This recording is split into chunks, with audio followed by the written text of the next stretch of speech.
আলহামদুলিল্লাহ।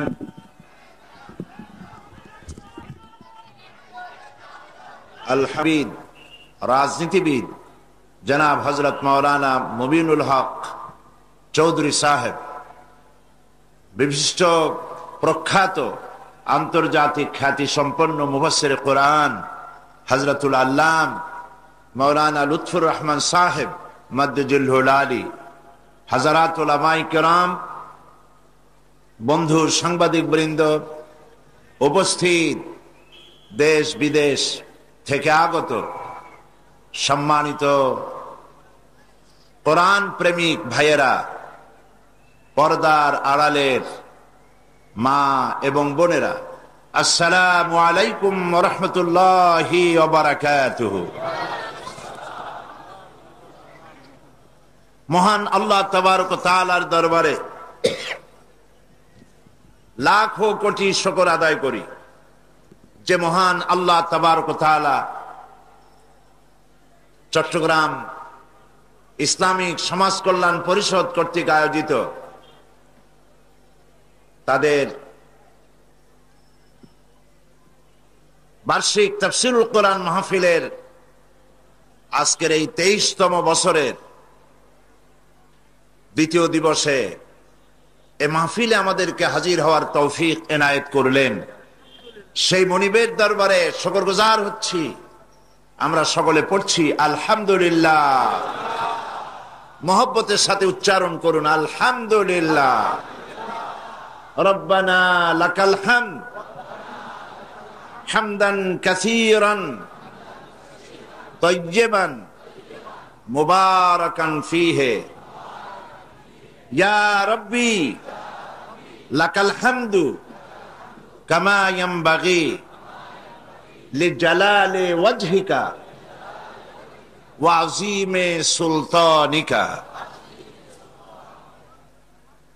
আমরা আল্লাহ পাকের দরবারে শুকরিয়া আদায় করে নিলাম, যিনি কোরআনে কারীমের মাহফিল শোনার জন্য, বসার জন্য, আসার জন্য এই সুন্দরতম জান্নাতি পরিবেশ সৃষ্টি করেছেন। আবারও বলি আলহামদুলিল্লাহ। আমরা গতকাল কোরআনে কারীমের সূরা আল বাকারার 208 নম্বর আয়াত থেকে আলোচনা করেছিলাম। সে আলোচনাটা গতকাল শেষ করতে পারিনি, শুরু করেছিলাম। আজকে বাকি কথা আপনাদের সামনে পেশ করা যাবে। কোরআনে কারীমে আল্লাহ পাক বলছেন, ইয়া আইয়ুহাল্লাযীনা আমানু দুখুলু ফিস-সিলমি কাফা ওয়া লা তাত্তাবিউ খুতুওয়াতিশ শাইতান ইন্নাহু লাকুম আদুউম মুবিন। হে বিশ্বাসীরা, তোমরা যারা ঈমান এনেছো, উদখুলু ফিস-সিলমি কাফা, পরিপূর্ণরূপে সিলমের মধ্যে, ইসলামের মধ্যে প্রবেশ করো, দাখিল হও।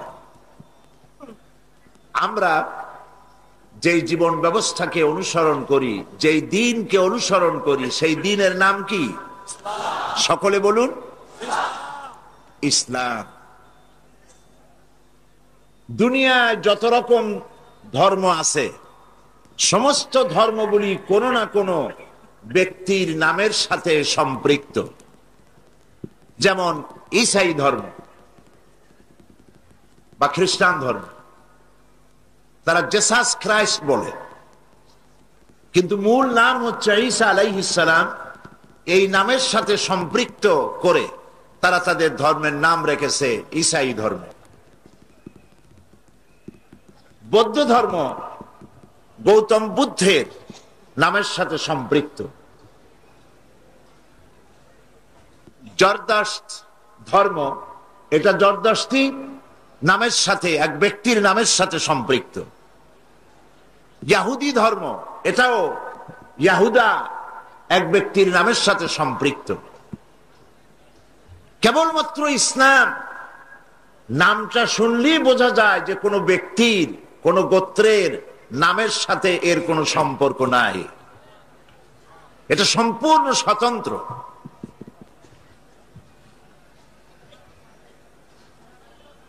এবং এই ইসলামকে আল্লাহ পাক ধর্ম হিসাবে বলেন নাই। কোরআন শরীফের বা হাদিস শরীফের এমন কোন শব্দ নাই যেই শব্দের অর্থ করা যায় ধর্ম। ইসলামকে আল্লাহ পাক বলেছেন দিন। ইন্নাদ-দীনা ইনদাল্লাহিল ইসলাম। পৃথিবীতে যত ধর্ম আছে, কোন ধর্মীয়, তাদের ধর্মীয় পুস্তকের ভিতরে তাদের নাম নাই, তাদের ধর্মের নামও নাই, তাদের জাতির নামও নাই। হিন্দু, বৌদ্ধ, খ্রিস্টান এগুলি সব তাদের বানানো নাম। তাদের ধর্মীয় পুস্তকের ভিতরে এই নামের অস্তিত্ব নাই। ইসলাম হচ্ছে সেই জীবন ব্যবস্থা যে কোরআনে কারীমের ভিতরে এই দ্বীনের নাম আল্লাহ পাক বলে দিয়েছেন, ইন্নাদ-দীনা ইনদাল্লাহিল ইসলাম। আল্লাহ পাকের কাছে মনোনীত একমাত্র জীবন ব্যবস্থা যার নাম ইসলাম। আর এই জাতির নাম আল্লাহ পাক কোরআন শরীফের মধ্যে বলে দিয়েছেন, হুয়া সাম্মাকুমুল মুসলিমিন।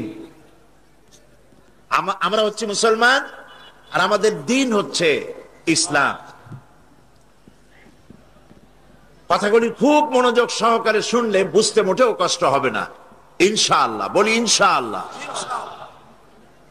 পৃথিবীর কোন ধর্মের সাথে আমাদের ধর্মের মিল নাই, কোন দিক থেকেই মিল নাই।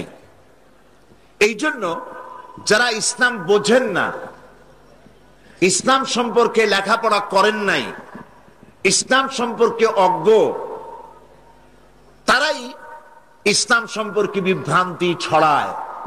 তারা ইসলামের নাম দিয়েছে মৌলবাদ, ইসলামের নাম দিয়েছে সন্ত্রাস।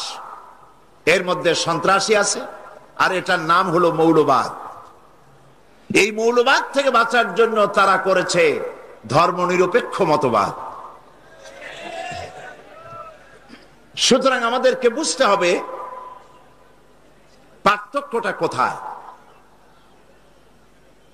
বেদ বলেন, বাইবেল বলেন, ত্রিপিটক বলেন, জিন্দাবিস্তা বলেন, কোন ধর্মীয় পুস্তক দাবি করে না, ক্লেম করে না যে আমার ভিতরে অর্থনীতি আছে, আমি দুনিয়াকে অর্থনীতি শিখাইতে পারি, অর্থনৈতিক বিধিবিধান দিতে পারি। বেদও বলে না, বাইবেলও বলে না, ত্রিপিটকও বলে না। এই ধর্মগ্রন্থগুলি একথাও বলে না যে আমরা রাজনীতিকে কন্ট্রোল করতে পারি, নারী পুরুষের সমান অধিকারের কথা, সমান অধিকারের যে সমস্যা আজকে মাথা চাড়া দিয়ে উঠেছে, নারীর অধিকার সংরক্ষিত হচ্ছে না, কথা উঠেছে, সেই নারীর অধিকার দিতে পারি, শ্রমিকের অধিকার দিতে পারি, রাজনৈতিক সমস্যার সমাধান দিতে পারি, একথা পৃথিবীর কোন ধর্মগ্রন্থ ক্লেম করে না।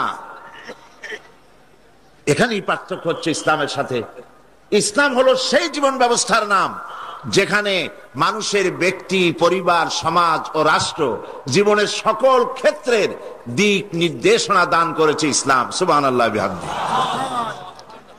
এই জন্য আমরা যখন কোরআন থেকে অর্থনৈতিক কথা বলি, রাজনৈতিক কথা বলি, তখন ওই সব বন্ধুরা যারা ইসলাম বোঝেন না, ইসলাম সম্পর্কে কোনো জ্ঞান রাখেন না, তারা বলেন, শুনতে গিয়েছিলাম তাফসির, শুনে আসলাম খানিকটা রাজনীতি।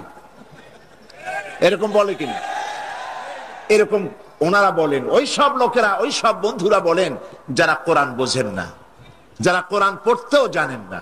আবার তারা বলেন কোরআনের নামে, তাফসিরের নামে কোরআনের অপব্যাখ্যা ওনারা করেন। আমাদেরকে বলা হয় অপব্যাখ্যা করি। আমাদের জবাব হচ্ছে, আপনি কি ব্যাখ্যা বোঝেন? ব্যাখ্যা বুঝলে না বলতে পারেন কোনটা ব্যাখ্যার কোনটা অপব্যাখ্যা? আপনি তো ব্যাখ্যাই জানেন না। ইঞ্জিনিয়ার একটা প্ল্যান করেছে, একটা বিল্ডিং এর প্ল্যান করেছে। একজন রিক্সা চালক তিনি এসে বললেন ইঞ্জিনিয়ার সাহেবকে, আপনার এই প্ল্যান সঠিক হয় নাই, এই বিল্ডিং তো পড়ে যাবে তাড়াতাড়ি। এই কথা বলার কোনো দাম আছে? কোনো দাম নাই। একজন ডাক্তার সাহেব রোগের সব কিছুকে তার প্যাথোলজিক্যাল টেস্ট করে ডাক্তার প্রেসক্রিপশন রেডি করেছে। আমার মতো একজন ভাঙ্গাছেড়া মৌলভী সাহেব সেখানে গিয়ে বললেন, ডাক্তার সাহেব এখানে ক্যাপসুল না দিয়ে ইনজেকশন দিলে ভালো হতো। এই কথার কোনো দাম আছে? দাম নাই। অর্থাৎ লিকুল্লে ফান্নের রিজাল, প্রত্যেক বিষয়ের উপরে বিশেষজ্ঞ আছে, স্পেশালিস্ট আছে। উকিলের উপরে একজন উকিল যে আর্গুমেন্ট করে, সেই আর্গুমেন্টের উপরে কোনো বক্তব্য আমি রাখতে পারি না। একজন মুফতি যে ফতোয়া দেন, তার উপরে একজন ডাক্তার কোনো কথা বলতে পারেন না। সুতরাং কোরআন কোনটা ব্যাখ্যা কোনটা অপব্যাখ্যা, এই কথা তো আপনি বুঝবেন না, কারণ আপনারা কোরআন পড়েন নাই। আর কোরআন পড়েন নাই বলে যেখানেই আপনাদের সুবিধা হয় সেখানেই আপনারা বলেন লাকুম দীনুকুম ওয়ালিয়া দীন। এটা ঠিক কিনা? সুতরাং ভাইদের খেদমতে আমি আরজ করতে চাই, ইসলাম একটি স্বতন্ত্র জীবন ব্যবস্থা। আল্লাহ যদি ইচ্ছে করেন এই জ্ঞান যে কোনো ব্যক্তিকে দিতে পারেন। আমরা আল্লাহর কাছে দোয়া করি, আল্লাহ পাক তোমার কোরআন, তোমার দ্বীন বোঝার তৌফিক আমাদের জন্য দান করে দাও।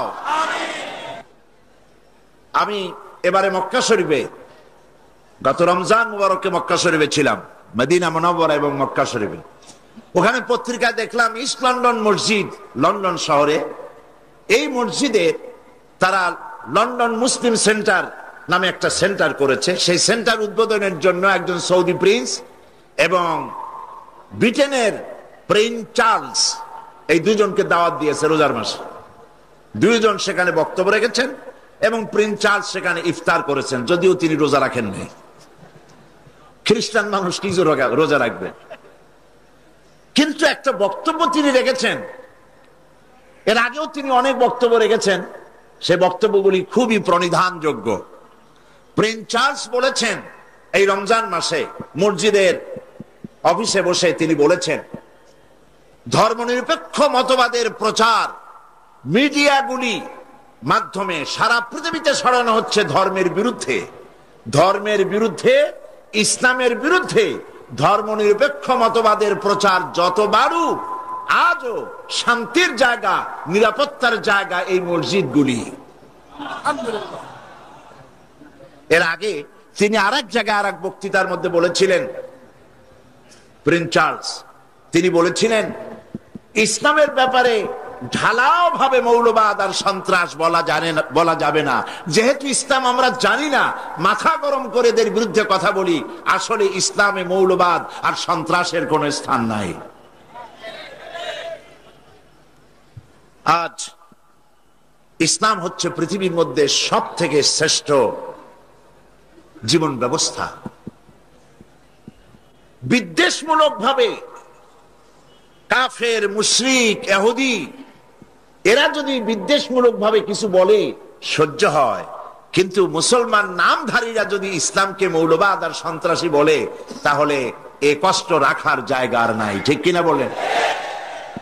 বিগত বছরগুলিতে আমাদের এই দেশে যত বোমা বিস্ফোরণ ঘটলো, নিজেরা বানায়া যত বোমা ফাটাইলো, সমস্ত বোমা বিস্ফোরণের দায় দায়িত্ব মৌলবাদী গোষ্ঠী বলে আলেমদের মাথায় চড়ায় দেওয়া হলো।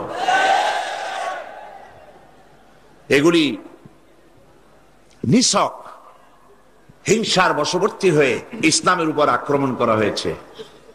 ইসলাম একটি পূর্ণাঙ্গ জীবন ব্যবস্থা। ইসলাম হচ্ছে আল্লাহর দেওয়া বিধান। এর সামনে যারা আনুগত্য করে, ইসলামের দাবি হচ্ছে ইসলাম অনুযায়ী যদি কেউ ইসলামের গুণরাজি নিজের মধ্যে দিয়ে সমৃদ্ধ করতে পারে, আনুগত্য দিয়ে নিজের জীবনকে ভরতে পারে, সেই হয় মুসলমান। আর ইসলাম সর্বপ্রথম দাওয়াত জানিয়েছে ইসলামের ভিত্তি মজবুত করার জন্য। ইসলামের ভিত্তি, ইসলামের ফাউন্ডেশন যেটা, তার নাম হলো তাওহীদ। ইসলামের ফাউন্ডেশন নাম কি? তাওহীদ। ফাউন্ডেশন যদি মজবুত হয়, তাহলে আদর্শ একটা বিল্ডিং টিকে থাকবে, যত বড় বিল্ডিং হোক। ফাউন্ডেশন যদি হয় ভেজাল মার্কা সিমেন্ট আর বালি, সিমেন্ট একেবারেই কম, বালি অনেক বেশি দিয়ে যদি ফাউন্ডেশন দেওয়া হয়, আর এর উপরে যদি ইমারত খাড়া করা হয়, সেই ইমারতের বাইরে যত চাকচিক্য থাকুক না কেন, এই বিল্ডিং কি টিকবে? টিকবে না। অনুরূপ ভাবে মুসলমান ইসলামের মধ্যে যদি প্রবেশ করতে চায়, আল্লাহ পাক মুমিনদের বলছেন ইসলামে প্রবেশ করো পরিপূর্ণভাবে দাখিল হতে হলে সম্পূর্ণভাবে তাওহীদকে মজবুত করতে হবে। এক নম্বর হচ্ছে তাওহীদ, দুই নম্বর হচ্ছে শিরক বর্জন করা। শিরককে বর্জন করতে হবে, তাওহীদ প্রতিষ্ঠা করতে হবে। এই তাওহীদ সম্পর্কে শিরক বর্জন এবং তাওহীদ প্রতিষ্ঠা, এই দুটি হলো মুসলমানদের জন্য সর্বপ্রথম কাজ। আমরা সর্বপ্রথম নিজেদেরকে মুসলমান হিসেবে ঘোষণা করার আগেই মুসলমান হিসেবে ঘোষণা করেছি এই কথা দিয়ে, লা ইলাহা ইল্লাল্লাহু মুহাম্মাদুর রাসূলুল্লাহ। জোরে পড়েন, লা ইলাহা ইল্লাল্লাহ, লা ইলাহা, লা ইলাহা,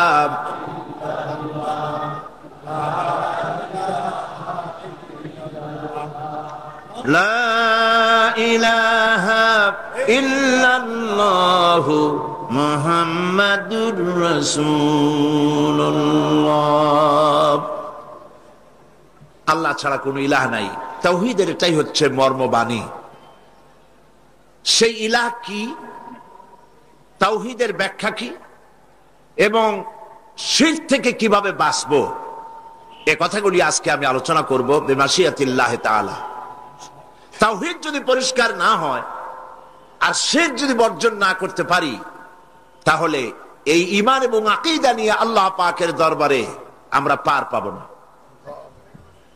কোরআনে কারীমের মূল লক্ষ্যই হচ্ছে মানব গোষ্ঠীকে শিরক থেকে মুক্ত করা, এটা হলো মূল লক্ষ্য। কোরআনে কারীমে আল্লাহ পাক বলেছেন, মা খালাকতুল জিন্না ওয়াল ইনসা ইল্লা লিয়াবুদুন। আমি মানব এবং জিন গোষ্ঠীকে তৈরি করেছি শুধু আমার ইবাদতের জন্য, আমার গোলামি করার জন্য। ইসলামের দাবিটাই হলো, মূল দাবিটা হলো আনুগত্য করার দাবি। উদখুলু ফিস সিলমি কাফা, পরিপূর্ণরূপে আনুগত্য করতে হবে। এখানে নিজের মর্জি মোতাবেক কিছুই করা যাবে না। এই আনুগত্যের দাবি নিয়ে, দাসত্বের দাবি নিয়ে দুনিয়ায় সব পয়গম্বরদেরকে আল্লাহ পাক পাঠিয়েছেন। কোন পয়গম্বর বলেন নাই, কোন নবী বলেন নাই যে আমার আনুগত্য করো, আমার গোলামি করো, এই কথা নবীরা বলেন নাই। নবীরা কি বলেছে? আল্লাহ পাক কোরআন শরীফের মধ্যে ঘোষণা করেছেন, যত নবী পৃথিবীতে পাঠিয়েছি তারা মানুষের কাছেই বলে দাওয়াত দিয়েছেন, ইয়া কাওমি ইবুদুল্লাহা মা লাকুম মিন ইলাহিন গায়রুহু। হে আমার কওম, হে আমার জাতি, আল্লাহ রাব্বুল আলামিন একমাত্র ইলাহ, তিনি ছাড়া আর কোনো ইলাহ নাই। তিনি ছাড়া কারো দাসত্ব কবুল করা যাবে না। দাসত্ব, গোলামি, আনুগত্য পরিপূর্ণ হতে হবে একমাত্র কার? আল্লাহ রাব্বুল আলামিন অন্য আয়াতের মধ্যে বলেন, ওয়ালাকাদ বা'আসনা ফি কুল্লি উম্মাতির রাসূলা আন ইবুদুল্লাহা ওয়াজতানিবুত তাগুত। প্রত্যেক জাতির কাছে আমি রাসূল প্রেরণ করেছি। তারা বলেছেন, কওমের কাছে দাবি করেছেন, দাওয়াত দিয়েছেন, আন ইবুদুল্লাহ, এক আল্লাহর গোলামি করো, দাসত্ব করো, তিনি ছাড়া তোমাদের কোনো ইলাহ নাই। আর তাগুতকে বর্জন করো। তাগুত হচ্ছে সেই শক্তি, যে শক্তি নিজেও আল্লাহর আইন মানে না, অন্যকেও আল্লাহর অবাধ্য হতে বাধ্য করে। এটা কি বলা হয়? তাগুত। দুনিয়ার সব নবীরা এইভাবে দাওয়াত দিয়েছেন তাগুতকে বর্জন করার জন্যে এবং তাওহীদকে মেনে নেওয়ার জন্য, শিরক বর্জন করার জন্য। এখন আমাদেরকে এই জিনিসটা পরিষ্কার হতে হবে যে কোরআন শরীফ যে শিক্ষা আমাদের দিচ্ছেন তাওহীদের শিক্ষা, সেই শিক্ষাগুলি কি? সেই শিক্ষাগুলি কোরআন থেকে আমরা এভাবে নিতে পারি। তাওহীদের প্রথম শিক্ষা হচ্ছে সর্বময় ক্ষমতার একমাত্র মালিক হচ্ছেন আল্লাহ পাক। সর্বময় ক্ষমতার একমাত্র মালিক কে? এই ভুলটি রাজনৈতিক নেতা নেতৃবর্গের আজও সারে নাই। এখনো আমাদের দেশের মুসলমান রাজনৈতিক নেতৃবর্গ এই কথা বলেন, সকল ক্ষমতার উৎস জনগণ। বলে কিনা? সকল ক্ষমতার উৎস জনগণ, এই কথা সত্য নয়। এইটা বিশ্বাস করা কোন মুসলমানের জন্য বৈধ নয়, কারণ একথা কোরআনের সাথে সাংঘর্ষিক। আল্লাহ পাক বলছেন আন্নাল কুওয়াতা লিল্লাহি জামিআ, সমস্ত ক্ষমতার উৎস কেবলমাত্র কে? আল্লাহ রাব্বুল আলামিন। তিনি হলেন ক্ষমতার কেবলমাত্র উৎস, আর কেউ সকল ক্ষমতার উৎস হতে পারে না। জনগণের কাছে ক্ষমতা আছে ভোট দেওয়ার, ভোট না দেওয়ার, এটা তাদের এখতিয়ারের মধ্যে আছে, কিন্তু সকল ক্ষমতার উৎস জনগণ, এই কথা বলা এবং বিশ্বাস করা মুসলমানের জন্য আদৌ বৈধ নয়। সর্বময় ক্ষমতার মালিক হচ্ছেন আল্লাহ। কাউকে তিনি কল্যাণ করতে পারেন, কাউকে অকল্যাণ করতে পারেন, কাউকে তিনি মারতে পারেন, তিনি বাঁচাইতে পারেন। বাঁচাবার মালিক কে? বলেন সবাই, বাঁচাবার মালিক কে? মারার মালিক কে? হায়াতের মালিক কে? মওতের মালিক কে? আল্লাহ রাব্বুল আলামিন কোরআনে কারীমের মধ্যে বলছেন ওয়ায়ামসাসকাল্লাহু বিদুররিন ফালা কাশিফা লাহু ইল্লা হুয়া। আল্লাহ পাক বলেন, আল্লাহ যদি তোমার কোনো ক্ষতি সাধন করতে চান, তবে সেই ক্ষতি থেকে তোমাকে কেউ রক্ষা করতে পারবে না। পারবে কেউ? তাবিজ বলেন, পানি পড়া বলেন, তেল পড়া বলেন, কোন জিনিস দিয়ে আল্লাহ যদি ক্ষতি করতে চান, তাহলে সেই ক্ষতি থেকে কেউ রক্ষা করতে পারবে না। ওয়ায়ামসাসকা বিখাইরিন ফাহুয়া আলা কুল্লি শাইইন কাদির। আর আল্লাহ পাক যদি তোমার কোনো কল্যাণ করতে চান, তাহলে সেই কল্যাণ এর ভাগী তিনি যদি করতে চান, করতেই পারেন। নিশ্চয়ই তিনি সকল ক্ষমতার ক্ষমতাবান। এটা তার পক্ষেই সম্ভব। তিনি ইচ্ছে করলে ক্ষতিও করতে পারেন, ভালো করতে পারেন, মন্দও করতে পারেন। এই জন্য কালেমার ভিতরে আমরা এক জায়গায় পড়ি খাইরিহি ওয়া শাররিহি মিনাল্লাহি তাআলা। ভালো হোক মন্দ হোক, এসবটা কে করতে পারে? কে পারেন? আল্লাহ পাক। এটাই হলো তাওহীদের মূল কথা। আমার ভালো আমার মন্দ কেবলমাত্র আল্লাহই করতে পারেন। আল্লাহ রাব্বুল আলামিন মানুষের তাওহীদের ধারণাকে পরিষ্কার করার জন্য কোরআনে কত কথা বলেছেন।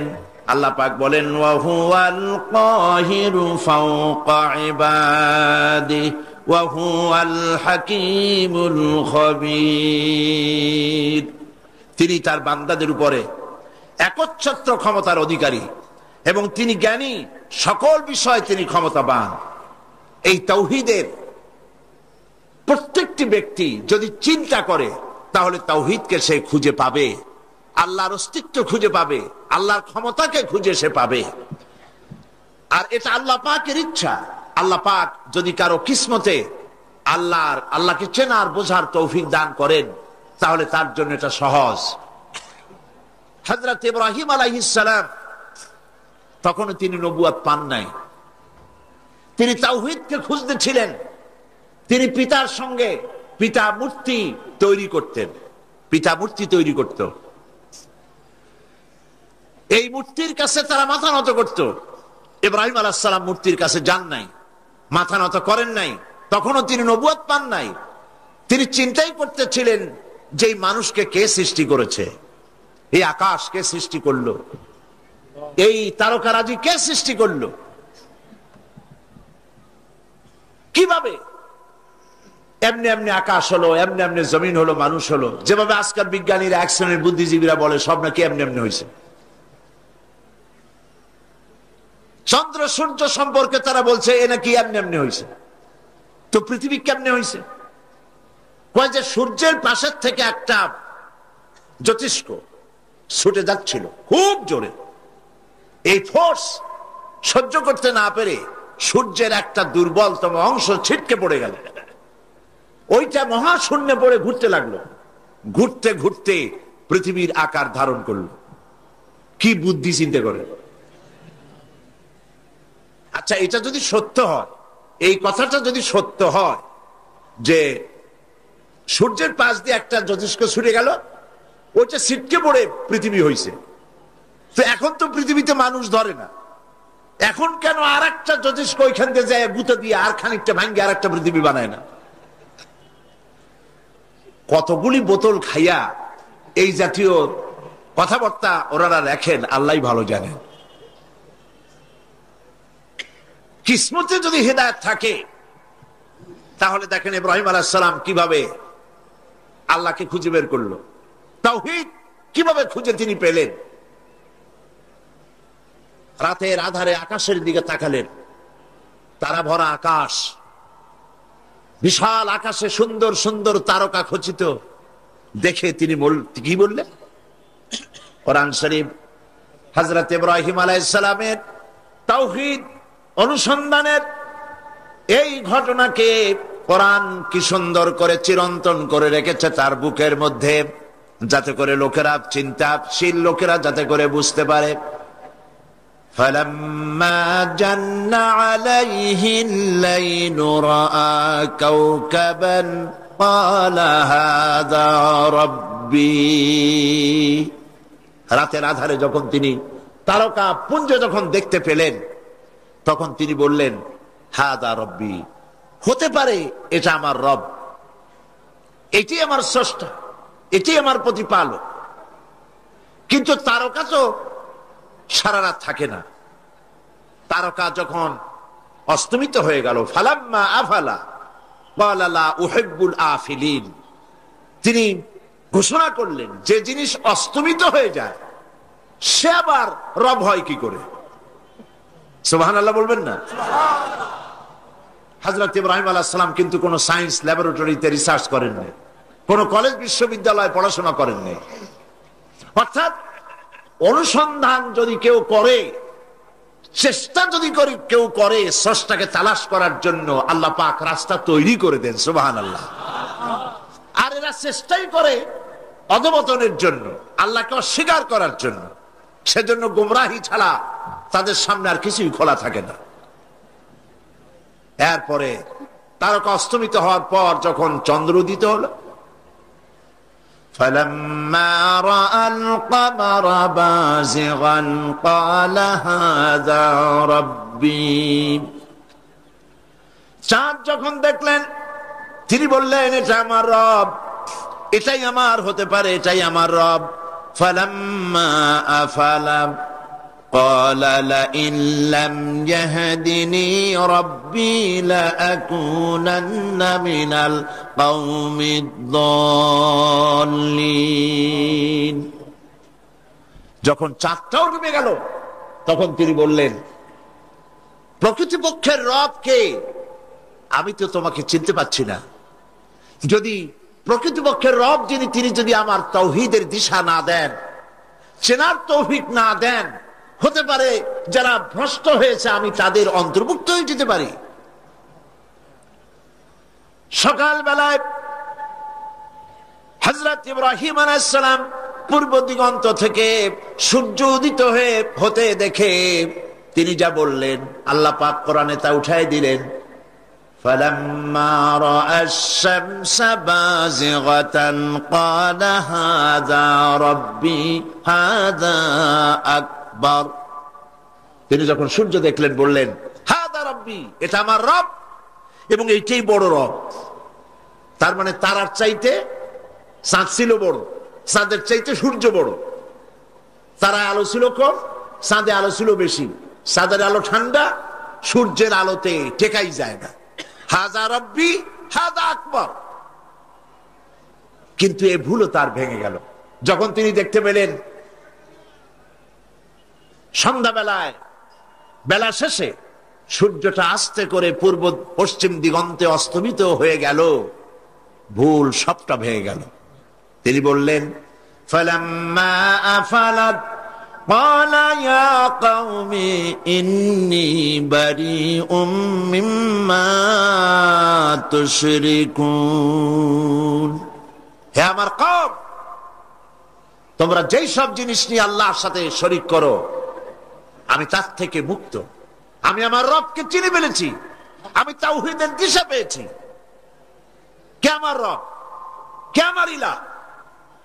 তিনি ঘোষণা করলেন ইন্নী ওয়াজ্জাহতু ওয়াজহিয়া লিল্লাযী ফাতারাস সামাওয়াতি ওয়াল আরদা হানিফা। পড়েন আমার সাথে, ইন্নী ওয়াজ্জাহতু ওয়াজহিয়া লিল্লাযী ফাতারাস সামাওয়াতি ওয়াল আরদা হানিফা ওয়া মা আনা মিনাল মুশরিকিন। ইন্নী ওয়াজ্জাহতু ওয়াজহিয়া লিল্লাযী ফাতারাস সামাওয়াতি ওয়াল আরদ। পৃথিবীর সকল দিক থেকে আমার মুখ ঘুরাইয়া এক আল্লাহর দিকে আমি সেদিকে মুখ ঘুরালাম। সকল দিক থেকে মুখ ফিরাইয়া মুখটাকে সেদিকেই আমি নিবদ্ধ করলাম, যিনি ওই বিশাল আকাশ সৃষ্টি করেছেন, এ জমিন সৃষ্টি করেছেন, তারকাপুঞ্জ, গ্রহ, নক্ষত্র, সৌররাজি, নবমণ্ডল, ভূমণ্ডল যিনি সৃষ্টি করেছেন, তিনি আমার রব। সুবহানাল্লাহ, তিনি আমার ইলাহ। তাওহীদকে চিনতে তার কষ্ট হলো না। এই জন্য যার উপরে ঈমান আনবো তার শক্তিটা আগে বোঝা দরকার, তার কুদরত বোঝা দরকার, তার সিফাত বোঝা দরকার, তিনি কে। এই জন্য তাওহীদ যার যত মজবুত তিনি তত খাঁটি দিনদার ইমানদার মুসলমান আল্লাহর কাছে। এই তাওহীদই হচ্ছে বিশ্ব মানবতার ঐক্যের ভিত্তি। গোটা দুনিয়ার মুসলমান, গোটা দুনিয়ার মানব গোষ্ঠী ঐক্যবদ্ধ হতে পারে তাওহীদের ভিত্তিতে, যারা নাকি আল্লাহকে স্বীকার করে। অবশ্য যারা আল্লাহ স্বীকার করে না তাদের কথা স্বতন্ত্র। দেখুন, তাওহীদ গোটা বিশ্ব মানবতাকে ঐক্যবদ্ধ করার জন্য কি বলছে। আল্লাহ পাক বলেন কুল ইয়া আহলাল কিতাবি তাআলাউ ইলা কালিমাতিন সাওয়াইন বাইনানা ওয়া বাইনাকুম আল্লা না'বুদা ইল্লাল্লাহ। নবী আপনি বলুন, হে আহলে কিতাবের লোকেরা, খ্রিস্টানেরা, আহলে কিতাবের লোকেরা, এসো তোমরা আর আমরা একটা কথায় ঐক্যবদ্ধ হই। সেটা কি? আল্লাহ না'বুদা ইল্লাল্লাহ, আল্লাহ ছাড়া কারো দাসত্ব করব না। এটাই হলো তাওহীদের মূল কথা। আসো এই কথায় ঐক্যবদ্ধ হই। তারা আল্লাহকে মানে ঠিক, খ্রিস্টানেরা, কিন্তু আল্লাহর ছেলে বানাইছে তারা, বলেন নাউজুবিল্লাহ। আল্লাহর স্ত্রী বানাইছে তারা, বলেন নাউজুবিল্লাহ। কিন্তু আল্লাহ যখন মানো তখন আসো তোমরা আর আমরা একটা কথায় ঐক্যবদ্ধ হই, এই যে আল্লাহ ছাড়া কারো গোলামি করব না। ওয়ালা নুশরিকা বিহি শাইয়া, আর আল্লাহর ইবাদতের সাথে কাউকে শরীক স্থাপন করব না। ওয়ালা ইয়াত্তাখিযা বা'দুনা বা'দান আরবাবাম মিন দুনিল্লাহ, আর আমরা পরস্পরকে আল্লাহ ছাড়া কাউকে সুপার পাওয়ার হিসাবে মেনে নেব না। এই কথাগুলি যদি মানা হতো তাহলে আজকের এই সংঘাত সংঘর্ষ হতো না। মূলত আজকের পৃথিবীর খ্রিস্টানেরা তারা তাদের ধর্ম পালন করছেন না।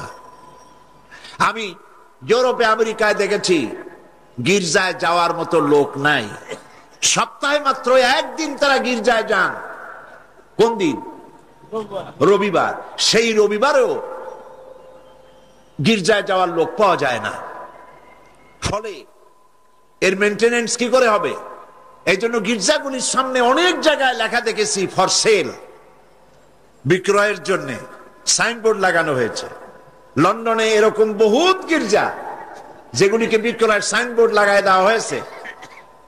এলাকার অধিবাসী, আমাদের দেশের মুসলমান, পাকিস্তান, ইন্ডিয়া, সাবকন্টিনেন্ট, আরব ইত্যাদি এলাকার মুসলমানেরা চান্দা তুলা গির্জাগুলি কিনে নিয়েছে সরকারের কাছ থেকে, আর মসজিদে পরিণত করে দিয়েছে। আজকে আল্লাহ যারা বিশ্বাস করে তাদের মধ্যে ঐক্য থাকলে দুরবস্থা হতো না। আজকে দুরবস্থার সৃষ্টি হয়েছে, হিংসা, সংঘাত, সংঘর্ষ হচ্ছে আল্লাহর তাওহীদে বিশ্বাস না থাকার কারণে। তাওহীদের স্বরূপ ছোট্ট একটি তার বাচ্চাও কি করে, তিনি তো কোনো জীবন সঙ্গিনী গ্রহণ করেননি, তিনি তো কোনো স্ত্রী গ্রহণ করেননি, তার বাচ্চা আসবে কোত্থেকে? ওয়া খালাকা কুল্লা শাই, আর সবকিছুর স্রষ্টা হচ্ছেন তিনি আল্লাহ পাক। তিনি কাউকে জন্ম দেননি, তাকেও কেউ জন্ম দেয়নি। যালিকুমুল্লাহু রাব্বুকুম লা ইলাহা ইল্লাহু খালিকু কুল্লি শাইইন ফা'বুদুহু ওয়া হুয়া আলা কুল্লি শাইইন কাদির। যালিকুমুল্লাহু রাব্বুকুম, এই হচ্ছে তোমাদের রব। সুবহানাল্লাহ বলুন। এই হচ্ছে তোমাদের রব। লা ইলাহা ইল্লাহু, তিনি ছাড়া তোমাদের কোন ইলাহ নাই, কোন মাবুদ নাই, তিনি হচ্ছেন একমাত্র তোমাদের রব।